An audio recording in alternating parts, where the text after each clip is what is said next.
Müstakil Azerbaycan yaşayacak.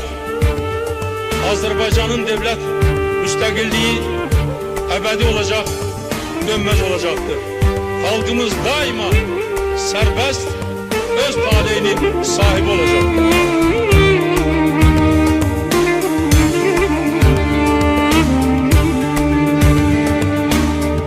Ötse de əsrlər, keçsə də illər, səndən söyləyəcək daima diller.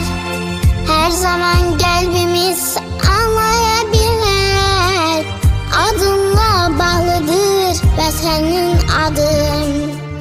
Ötsə də əsrlər, keçsə də illər, səndən söyləyəcək daima diller. Her zaman kalbimiz anlayabilir. Adınla bağlıdır vətənin adım. Ey ulu önder, ey ulu önder. Müstakil devletin gücü yenilmez. Yükselen bayrağın bir daha inmez. Senli günlerimiz geriye dönmez. Ey ulu önder, ey ulu önder. Müstakil devletin gücü yenilmez. Yükselen bayrağın bir daha inmez. Senli günlerimiz geriye dönmez. Ey ulu önder, ey ulu önder, ey ulu önder, ey ulu önder.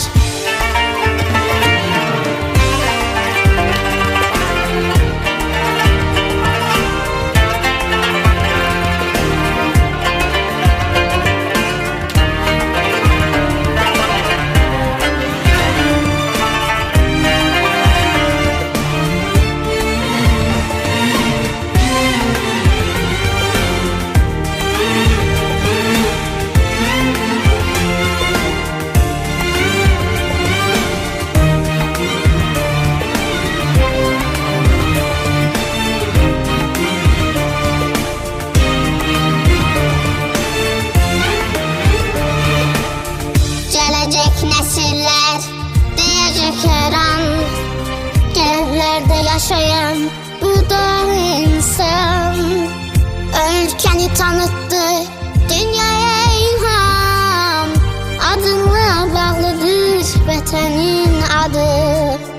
Gelecek nesiller diyecek her an, evlerde yaşayan bu da insan.